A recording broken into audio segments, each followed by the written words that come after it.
अभी तक हम सभी ने ग्राउंड वाटर तथा अंडरग्राउंड वाटर में कई हार्मफुल एलिमेंट्स या मिनरल्स की बात सुनी थी। अब लैक्टेटिंग मदर्स यानी कि माताओं जो महिलाएं अपने बच्चों को दूध पिलाती हैं, स्तनपान कराती हैं, उनके दूध में भी ये तत्व पाए जाने लगे हैं। यह आने वाली पीढ़ी के स्वास्थ्य एवं सस्टेनेबल डेवलपमेंट के व्यू से काफी चिंताजनक है। यह पूरी जानकारी नेचर नाम की एक प्रतिष्ठित जर्नल है, जिसमें कि एक स्टडी रिपोर्ट छपी है। उस रिपोर्ट से ये जानकारी प्राप्त हुई है। वह एम्स दिल्ली तथा पटना स्थित महावीर कैंसर संस्थान एंड रिसर्च सेंटर यानी कि MCSRC द्वारा ज्वाइंट रूप से कराया गया था। यह स्टडी 2021 से 2024 के बीच में कराया गया था। इस स्टडी के लिए बिहार के 6 जिलों से करीब करीब 40 लैक्टेटिंग मदर्स के 5-5 मिलीलीटर दूध लिए गए थे, जिनको कि 2 से 6 डिग्री सेंटीग्रेड पर रखकर और उसमें अमेरिका के कई उपकरण तथा national institute of pharmaceutical education and research, ये NIPER हाजीपुर में स्थित है, इसमें एक्सपेरिमेंट करके इनके सहयोग से ये काम किया गया था। यह स्टडी महावीर कैंसर संस्थान द्वारा डॉक्टर अशोक घोष तथा एम्स के डॉक्टर अरुण कुमार के नेतृत्व में किया गया था। इस रिपोर्ट में जो बात सामने आई वो एक चौंकाने वाली सूचना थी कि लैक्टेटिंग मदर्स के मिल्क में यूरेनियम की मात्रा जो है वो पाई गई है। वैसे आपको जानकारी होनी चाहिए कि बिहार के अंडरग्राउंड वाटर में और ग्राउंड वाटर्स में कई जिलों में आर्सेनिक और यूरेनियम की मात्रा पाई जाती रही है, लेकिन अंडरग्राउंड वाटर में पाया जाना और लैक्टेटिंग मदर्स के मिल्क में पाया जाना दोनों काफी अलग अलग चीज है। हालांकि जो अंडरग्राउंड या ग्राउंड वाटर में जो यूरेनियम या आर्सेनिक पाए जाते हैं वो भी कम खतरनाक नहीं है। यहाँ पर हमको जानकारी होनी चाहिए कि पहली बार 2003 में बिहार में भोजपुर जिला में आर्सेनिक की मात्रा अंडरग्राउंड वाटर में पाई गई थी।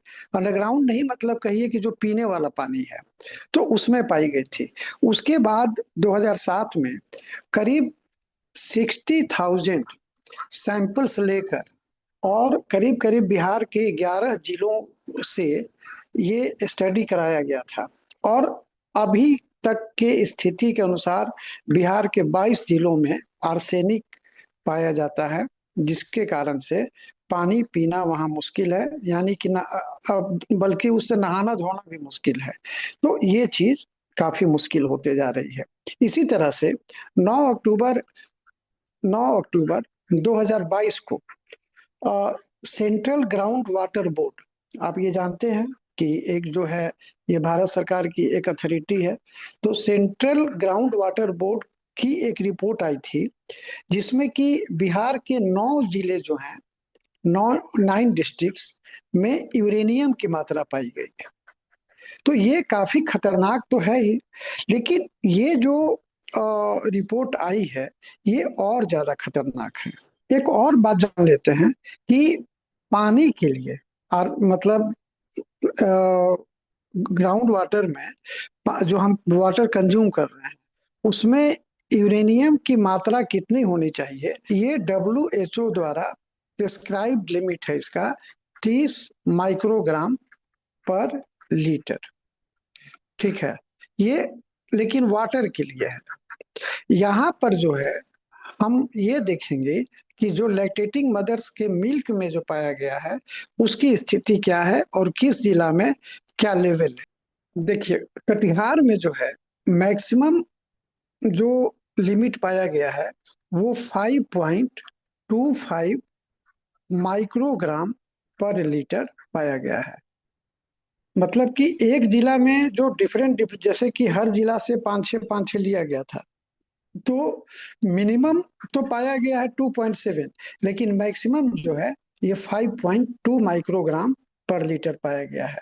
इसी तरह से समस्तीपुर में 4.7 है मैक्सिमम, नालंदा में 4.7 है, मतलब कि थोड़ा सा ये ज्यादा है, हम इसको डिक्रीजिंग ऑर्डर में ही रखे हैं, और ये 4.73 है।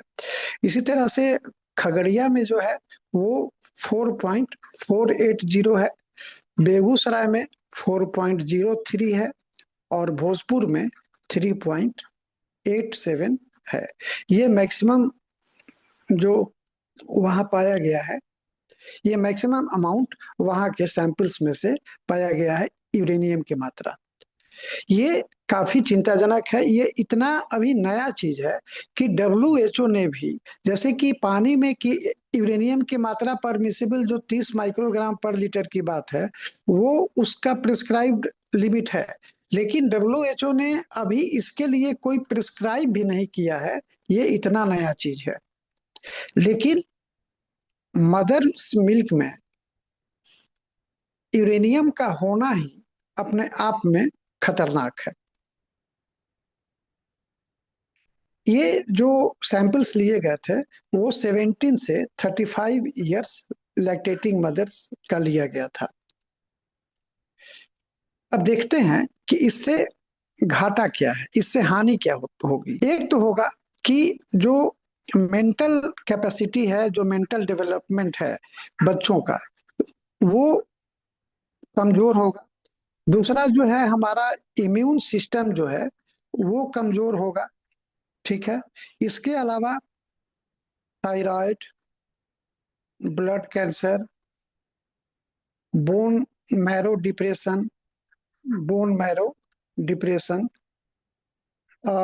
या फिर किडनी वगैरह पर, तो बहुत सारा इससे जो है, मतलब हम तो शुरू में ही बोल दिए कि अगर इस तरह की स्थिति रही तो आगे जो नेक्स्ट जनरेशन है उसका स्वास्थ्य बहुत खराब हो जाएगा, और जो सस्टेनेबल डेवलपमेंट है हमारा, वो पूरा उसका सिस्टम गड़बड़ हो जाएगा।